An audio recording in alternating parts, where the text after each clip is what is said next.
Fala pessoal, sejam todos bem-vindos. Vamos dar continuidade aqui ao nosso curso de Matemática Financeira.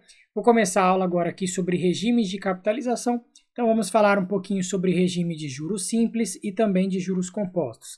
Só que detalhe, eu vou voltar aqui na aula anterior, porque eu pulei esse exercício de número 5, tá? Acabou que eu fiz aqui o exercício de número 4 e a resposta eu coloquei aqui abaixo, né? Então acabei pulando ele. Então, quero fazer aqui com vocês, tá? Até bom para a gente dar uma revisadinha no que a gente já viu.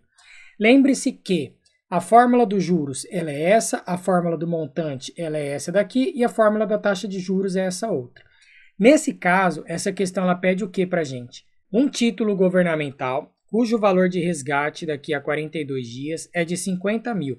Então, esse 50 mil aqui, ele vai ser o nosso montante, que é como se fosse o nosso valor futuro, né? Então, vou colocar aqui FV de Future Value, valor futuro.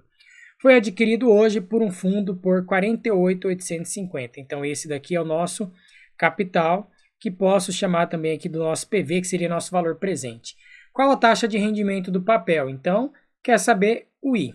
Aí a gente usa essa fórmula aqui. Então, ó, divide simplesmente o montante pelo capital, depois subtrai aqui com o número 1. Quando eu faço essa divisão, eu vou pegar aqui os 50 mil, e vou dividir por 48.850. 48.850. Aqui, pessoal, tem uma questão que vocês têm que sempre ficar atentos. Ele fala que o resgate é daqui a 42 dias, correto? Só que quando ele pede a taxa de rendimento do papel no período, quando eu efetuar esse cálculo aqui, eu já vou encontrar essa taxa de juros aqui para 42 dias. Então, não preciso fazer nenhuma equivalência. A gente ainda nem aprendeu isso. Mais para frente, nós iremos aprender sobre equivalência. Então, tá, vamos resolver essa divisão. Então, 50 mil dividido por 48.850 aqui, eu sei que vai dar 1. Então, coloca 48.850. Se você fizer a subtração aqui, vai dar 1.150, que vai sobrar aqui vai ter de sobra, né, de resto aqui pra gente. Beleza, coloca vírgula. Acrescento um zero, então 11.500 ainda não dá para eu dividir aqui, então vou acrescentar um zero aqui e acrescento um outro zero lá. Então agora nós temos aqui 115 mil para dividir 48.850. Quando eu pegar esse 48.850 e multiplicar ele aqui por 2, eu vou chegar num valor bem próximo, né? Se eu multiplicar por 3, eu já sei que vai passar. Então, ó, 2 vezes 0, 0. 2 vezes 5, 10. Então 0 sobe 1. 2 vezes 8, 16, com mais 1, 17, então 7, sobe 1. 2 vezes 8 vai dar 16, com mais 1, 17, então 7, sobe 1. 2 vezes 4 vai dar 8, com mais 1, 9, 97.700. Então, vou colocar o número 2 aqui e agora a gente subtrai 97.700, beleza? Como que eu faço a subtração aqui, né? Eu, particularmente, quando eu vou pensar em subtração, eu sempre penso assim, eu acredito que é mais rápido, né? Mas se você quiser, pode fazer um por um, igual eu ensinei já. Mas eu penso assim, ó, de 97.700 para chegar em 98, falta quantos? 300. A de 98 para chegar em 100 mil, falta quantos? 2.000. Então, eu já tenho 2.300 para eu chegar em 100 mil. 2.300 mais os 15 mil aqui, 17.300. Então, já sei que essa subtração vai sobrar aqui 17.300. Se você quiser, pode fazer desse método que eu ensinei da subtração, tá? Que eu fiz nos exercícios anteriores. Mas vamos fazer esse aqui um pouco mais rápido já de cabeça, ok? Beleza, então 17.300. Vou ter que aumentar um zero. Agora não preciso colocar mais um zero aqui, tá? Essa vírgula permite que eu adicione um zero. Então, nesse caso, deixa eu tirar esse ponto. Ele vai acabar ficando aqui 173 mil. Então, eu já sei que agora eu posso multiplicar por 3, né? Vamos lá, 48.850 multiplicado por 3. 3 vezes 0, 0. 3 vezes 15, 3 vezes 5, 15, sobe 1. 3 vezes 8, 8, 16, 24, com mais 1, 25, sobe 2. 3 vezes 8, 8, 16, 24, com mais 2, 26, sobe 2 para cá. 3 vezes 4, 4, 8, 12, com mais 2, 14, então coloca aqui direto, 146.550. Então, 146.550. Se você fizer a subtração aqui, vai sobrar um resto também. Pessoal, nesta questão eu vou parar por aqui. Não vou continuar fazendo várias e várias divisões. Vou pegar duas casas decimais e tá ótimo para a gente responder, tá? Geralmente, você já vai ter uma certa noção com poucas divisões ali, qual que vai ser o resultado final. E aí lembra da fórmula, né? Ó, I ele é igual a montante dividido por capital menos 1. Então, eu encontrei 1,023 menos 1. Como que vai ficar? Vai ficar 0,023. Esse valor você multiplica por 100 para voltar para a porcentagem. Quando você multiplica por 100, o que você faz? Ó, tem duas casas, dois zeros aqui. Então, basicamente, esse 23 ele vai 2 zeros para lá. Né? Então, ó, pula um, ele vem para cá, depois pula outro, vem para cá. Então, fica, ó, para você fazer de cabeça, 2,3%. Esta é a resposta dessa questão. Ok? Se não, faz a multiplicação do jeito usual, né? Se você tiver com dificuldade de fazer assim, só somar ali a quantidade de casas decimais. Pega aqui o 0,23 e multiplica por 100, pessoal. Faz isso daqui. Então, ó, 0 vezes esse vai dar 0. 0 vezes esse vai dar 0, 0 e 0 de novo. Aí depois faz aqui. 0 vezes 3, 0, 0, 0 e 0. Depois multiplica. 1 vezes 3, sempre lembrando de pular, né? Ó, agora que você pulou, agora que você vai pular esses dois. Então, agora 1 vezes 3, 3. 1 vezes 2, 2. E aqui os dois vai dar 0, 0, 0. Beleza? Aí você vai colocando, ó, 0, 0, 3, 2, 0, 0. Quantas vírgulas você vai usar, ó? 3 casas após a vírgula aqui que tem. Então, você pega 1, 2, 3, né? Talvez eu esteja aí na frente. Coloca a vírgula aqui, pronto. 2,3%. Deixa eu ver se eu estava na frente. Sair um pouco aí, para você conseguir ver a multiplicação. Fechou, galera? Então era só para a gente responder esse exercício de número 5. Né? Isso no HP é muito fácil, mas para a prova você realmente precisa aprender a fazer na mão. E agora a gente fala aqui dos regimes de capitalização. Definição formal do que é um regime. Ó, quando um capital, ou seja, aquele valor inicial que você aplica, valor inicial, que seria o valor presente, é aplicado por vários períodos, há uma certa taxa por período, então você vai ter uma taxa de juros. O montante, que é nosso valor futuro lá, poderá aumentar de acordo com duas convenções denominadas regimes de capitalização. Então, o regime de capitalização, ele se divide em dois, basicamente. Você tem o regime de capitalização simples e você tem o regime de capitalização composto, ok? Que é justamente o que eu coloquei aqui para vocês. No juro simples, ó, o juro gerado em cada período é constante. Quando você vê essa palavra constante, você vai pensar assim, ó, juros, ele é igual, ok? Então, por exemplo, se eu tenho, vou dar um exemplo aqui para vocês o seguinte, eu fui lá, apliquei R$1.000 em um produto de investimento. Então, esse daqui é o meu capital que eu apliquei, R$1.000. E eu tenho uma taxa de juros de 10% ao mês em regime de juros simples. Os juros incidem sobre o capital. Então, eu vou pegar 10% em cima de 1.000. Quantos que é 10% em cima de 1.000?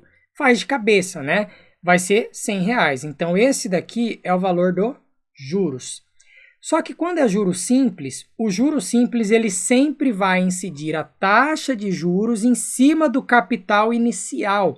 Ou seja, você não vai ter juros sobre juros, igual é o regime de capitalização composto. Então, nesse caso aqui, a gente fala que o juros é constante, porque todos os juros serão iguais a R$100. Se você quiser ver melhor isso daqui, tá? Você pode fazer assim, ó, imagina aqui, vamos colocar janeiro, né? Janeiro, fevereiro, aí colocar março e colocar abril. Se você tem um capital de 1.000, que é o exemplo que eu estou considerando, você ganharia R$100 em janeiro, que é 10% em cima de 1.000. Em fevereiro você ganha de novo R$100, porque é 10% em cima de 1.000 de novo.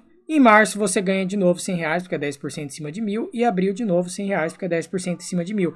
Então, seu capital inicial, ele ficaria de que forma? Começou com 1.000, depois ele vai para 1.100, depois ele vai para 1.200, né? Porque eu estou somando esses valores que você recebeu, depois 1.300 e depois 1.400.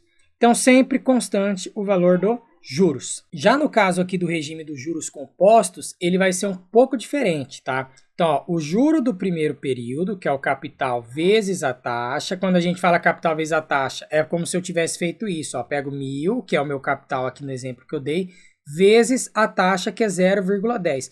William, por que 0,10? Não vai confundir. Lembra que eu expliquei para vocês. Sempre que você tem um percentual, então, por exemplo, 10%, isso é a mesma coisa que fala 10 dividido por 100. E aí você faz a divisão do jeito que eu ensinei para vocês, que eu ensinei já na aula anterior a divisão. Faz a divisão, só que de cabeça eu já sei que isso aqui vai dar 0,10, ok? Então, é por isso que eu coloco esse valor de 0,10 aqui. E aí quando você multiplica 1.000 pela taxa, você chega no valor dos juros, que seria o quê? Os R$100. Então, eu só estou explicando isso para vocês conseguirem começar a compreender a leitura e análise de uma questão.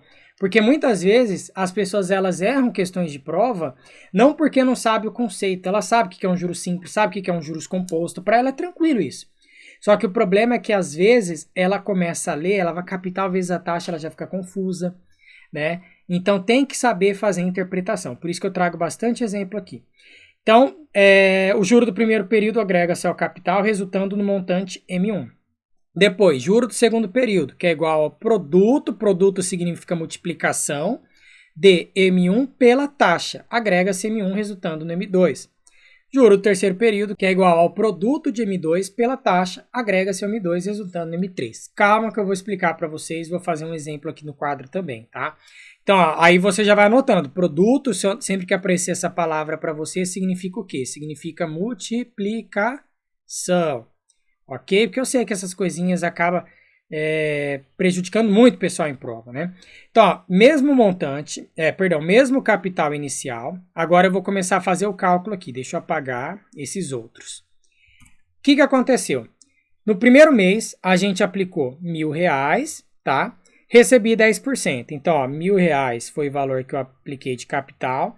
10% em cima disso é esse R$100 que está aqui. Meu montante, ele ficou igual a 1.100. Só que agora, ó, o juro lá do segundo período, que seria esse fevereiro aqui meu, ele vai ser o produto de M1, ou seja, este R$1.100 aqui, que a gente encontrou, multiplicado pela taxa. Então, o que eu deveria fazer agora para encontrar quanto que eu vou ter de juros aqui em fevereiro? Deveria fazer assim, ó, pega R$1.100 e multiplica por 0,10, que seria a nossa taxa. 10% em cima de 1.100, eu sei que vai dar 110. Se você quiser, pode fazer a multiplicação, tá? Mas o valor aqui dos juros vai ser 110, tá? A multiplicação, pessoal, eu não vou ficar fazendo para o resto da vida, tá? Porque senão a gente fica perdendo tempo. Eu já ensinei para vocês. Então, o que você faz? Pega os 1.100 e multiplica aqui por 0,10. Sai fazendo um por um lá, né? Então, 0 vezes 0, do jeito que eu já expliquei. Então, já sei que vai dar 110 aqui. O que eu vou fazer? Coloco 110. E agora, qual que vai ser o nosso M2 aqui? 1.100 mais esse 110. Então, 1.100 mais o 110 que eu ganhei de juros, eu chego em 1.210. Então, agora o meu montante aqui, ele já virou 1.210. Então, você já consegue ver que o juros composto, pelo fato de ele ter juros sobre juros, o seu capital ele vai crescendo de forma exponencial. O que significa crescer de forma exponencial? E aí você anota isso daqui que eu vou passar também. Vou desenhar bem aqui em cima, ó, deixa eu apagar essa parte aqui, para não ficar muito poluído também. E aí você vai fazer o desenho de dois quadrinhos basicamente para você. Ó, esse primeiro, ele vai ser o juro simples, tá? Juro simples, ele tem uma convenção que ele é chamada de convenção linear. Então, ele cresce como se fosse uma linha reta, tá vendo que ele cresce aqui? Aqui, ó, nesse eixo aqui das abscissas, ele seria o tempo, né, o período que você está aplicando, e nesse eixo das ordenadas, no eixo Y, ele seria os juros, ok? A taxa de juros que você tem. Então, ele cresce de forma linear, reto. Quando você pega os juros compostos, então anota isso daqui, ó, esse quadrinho que eu acabei de desenhar aqui no canto. Isso daqui é juros simples. E a prova pode te cobrar também, tá, pessoal? Pode te cobrar perguntando os gráficos, por que não? E aí, esse outro que eu vou desenhar agora aqui para vocês, deixa eu até pegar uma cor preta aqui, seria os juros compostos. Ele cresce de forma exponencial, então ele tem um gráfico mais ou menos assim. Esse seria os juros compostos. Pode anotar também. Então, juros compostos. Ou seja, qual que é melhor você investir o seu capital num determinado período de tempo, né? Quanto mais tempo você tiver, aplica nos juros compostos, porque você vai ganhar mais dinheiro. Basicamente isso, ok?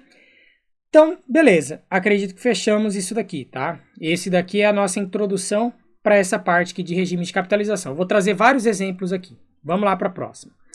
Exemplo de juros simples, né? Para a gente sedimentar bem esse conteúdo, porque depois que você domina isso, na hora que a gente começar a entrar nos assuntos mais complexos, fica mais fácil de você entender. Um capital de R$1.000 foi aplicado durante 3 anos. Eu sempre gosto de fazer a questão já anotando os pontos, tá? E você na prova tem que fazer igual. Então você já escreve aqui capital, aqui você já escreve período, e aí aqui a taxa de 10% ao ano, você já escreve aqui juros. Em regime de juros simples. O que você tem que fazer?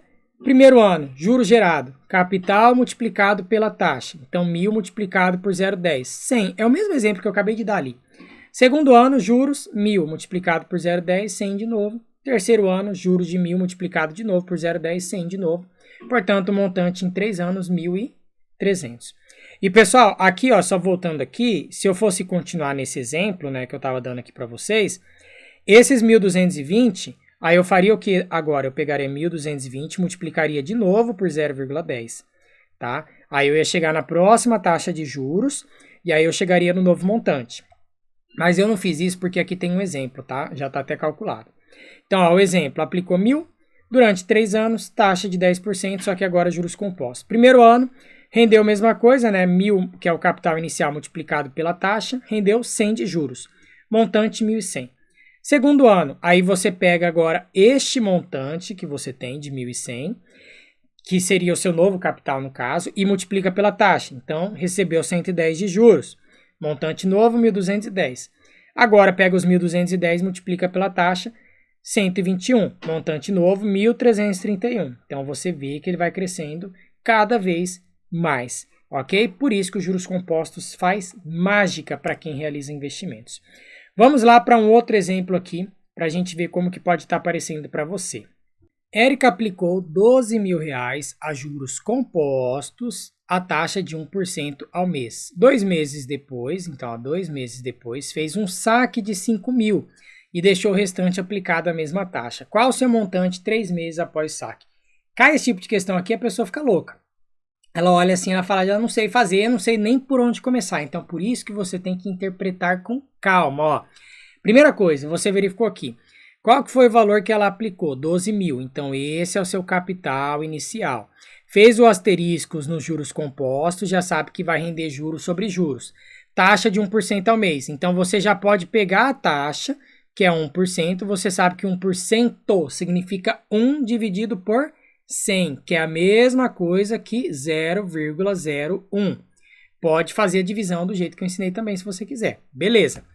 2 meses depois, fez um saque de 5.000. Então, por enquanto, o que você vai fazer? Deixa isso daqui em stand-by. Você sabe que é 2 meses depois que ela faz o saque. Aí você vai fazer o cálculo com esse saque. Então, vamos começar calculando aqui o que ela vai ganhar no primeiro mês e no segundo mês. Então, a resolução. Montante após o primeiro mês. Aplicou 12.000. Mas, aí, isso daqui que ela está fazendo, né? Ele fez assim, ó, só para você entender. 12.000, esse é o valor do capital.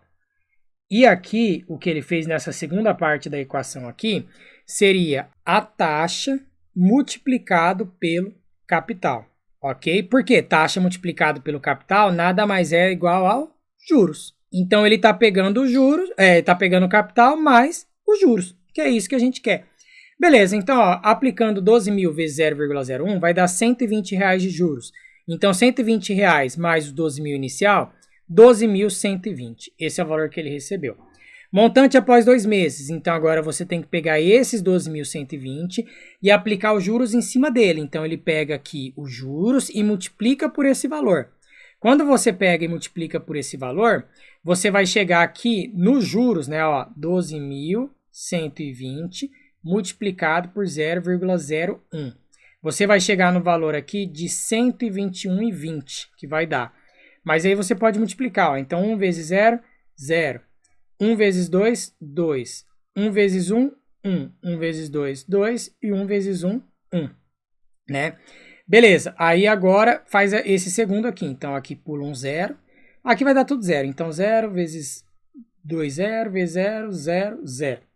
Agora, esse terceiro 0 aqui. Pula aqui e continua. 0, 0, 0, 0 e 0.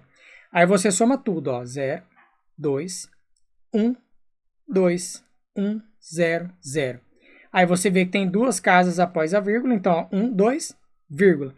Esses 2 0 à esquerda não servem para nada. Então, ó, os juros que você recebeu, 121,20. ok? Aí você pegou os 121,20 e você somou com esse montante inicial, né? Então, 12.120 mais 121,20. Aí você chegou aqui em 20, aqui vai dar 1,4221. 12.241,20. Eu fiz isso aqui só para relembrar, ok? Beleza, então, ó, segundo período você está com esse valor na conta. Só que daí chegou lá, fez um saque de 5.000. Então você pega esse valor, desconta os 5.000, igual tá aqui, chega no seu novo valor que tem aplicado. Agora você tem 7.241. E deixou o restante aplicado a mesma taxa, né? Continuando aqui a alternativa. Qual o seu montante 3 meses após o saque? Então agora o que a pessoa vai ter que fazer, né? O que ela teria que fazer? Ela vai ter que pegar este valor que sobrou na conta, 7.241, e multiplicar ele pela taxa de juros durante 3 períodos. Então, a montante 1 mês após o saque, 2 meses após o saque, 3 meses após o saque. Então, foi lá, fez a multiplicação, chegou na nova taxa, no novo montante, que sobrou lá, 7.313,61.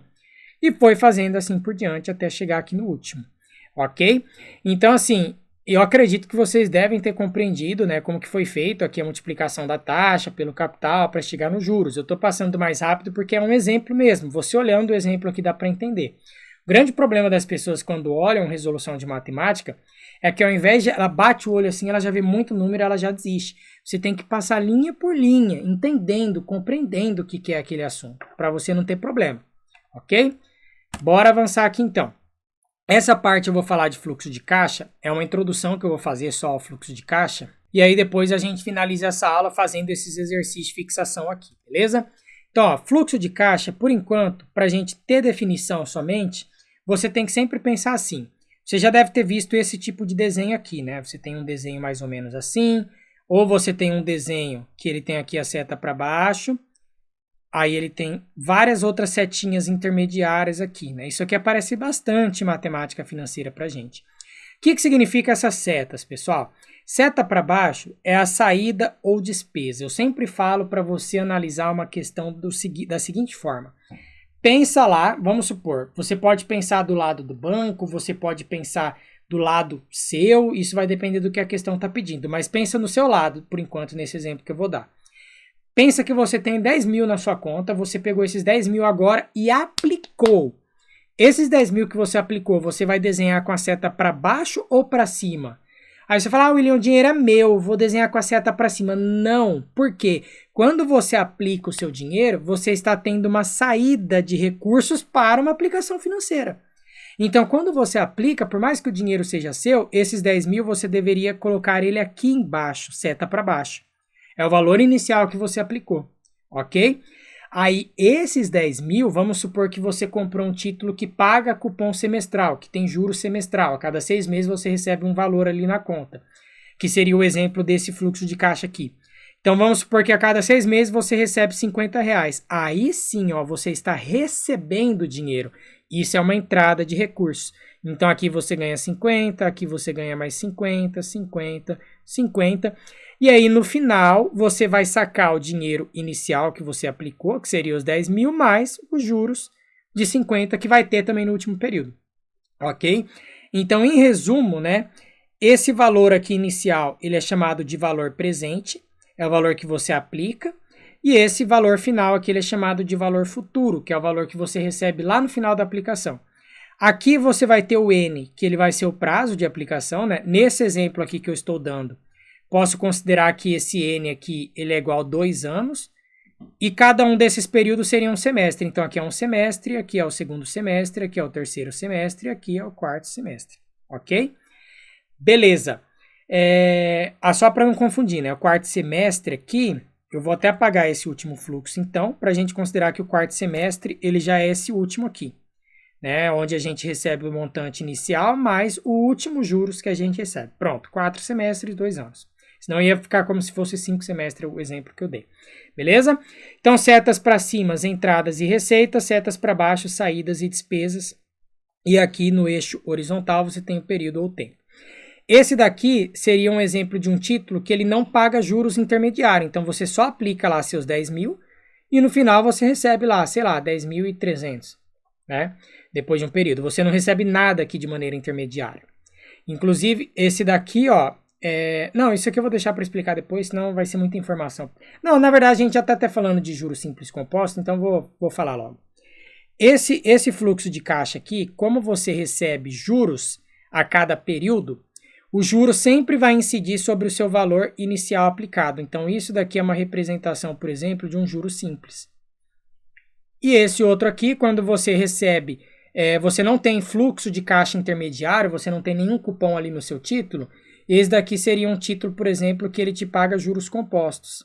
Tá? Por que juros compostos? Porque o capital, o valor dos juros, ele incide sobre o capital inicial, mas ele vai sempre se acumulando um em cima do outro, até chegar lá no final. Esse aqui não, você acumula o primeiro juros de 50, cai na sua conta. Então, o próximo juros, ele vai também incidir no capital inicial, que é os 10 mil. Então, sempre você recebe os 50, 50, 50. Perfeito? Beleza. Bora lá para as definições, então. Ó. O fluxo de caixa de uma operação é uma representação esquemática muito útil na resolução de problemas. Ok. Basicamente, consta do eixo horizontal, que é marcado a tempo, a partir do instante inicial zero, que é a origem, né, que aqui seria um instante zero. A unidade de tempo pode ser qualquer ano, mês ou dia. As entradas de dinheiro são indicadas por setas perpendiculares ao eixo horizontal, então essa aqui para cima, e orientadas para cima. E as saídas de dinheiro são indicadas da mesma forma, só que a seta para baixo. E aí ele pede desenhe o fluxo de caixa para uma pessoa que aplicou 32.500 em um produto de investimento e recebeu 7.500 de juros após 12 meses, do ponto de vista do aplicador e do ponto de vista do banco. Vamos lá desenhar esse fluxo, ó. Vou apagar tudo aqui, né, porque daí fica mais fácil. Vamos começar desenhando, então, o fluxo para a pessoa. Ó, ela aplicou 32.500, então, ó, 32.500, ela acabou de aplicar em um produto de investimento e recebeu 7.500 de juros após 12 meses. Então, aqui a gente coloca o prazo, né? N é igual a 12 meses. E aí, lá no futuro, ela recebeu 7.500 de juros, ok? Basicamente, seria esse o fluxo de caixa. Se eu considerar que esses 12 meses, né? É porque aqui na questão não falou pra gente, mas se eu considerar que esses 12 meses ela vai sacar o dinheiro dela também inicial, então poderia colocar 7.500 mais 32.500, que seria o valor inicial que ela vai sacar. Mas ela só pediu para desenhar os juros, então só coloquei aqui os 7.500, perfeito? E do ponto de vista do banco, né? O banco, ele teve uma entrada desses 32.500. Então, no ponto de vista do banco, ele vai começar assim, ó, seta para cima, ele recebe 32.500. Aí fica com esse dinheiro durante 12 meses, né? Que seria o nosso N aqui. Então, ó, N é igual a 12 meses. E depois ele paga para a pessoa 7.500. Então, agora tem uma saída de caixa. Então, o fluxo de caixa do banco seria um pouco diferente o desenho. Perfeito? Galera, essas questões eu vou responder em um outro vídeo. Eu trago aqui só os exercícios de fixação, porque senão vai ficar mais de 1 hora de aula aí. Já deu 30 e poucos minutos aqui de aula. Então, com isso, a gente falou já regimes de capitalização simples, compostos e fizemos a introdução ao fluxo de caixa de uma operação. Então aguardo vocês lá na próxima aula. Não se esquece de se inscrever no canal, tá? E se você precisa dessa apostila aqui para você acompanhar esse curso, você pode encontrar ela aqui no meu site, profcapriata.com.br, ou só clicar na descrição do vídeo aqui, onde tem a parte de material para concursos. Ali tem a aba de material, onde você vai conseguir encontrar essa apostila aqui de matemática financeira, beleza? Então é isso aí, pessoal. Até a próxima aula. Tchau, tchau.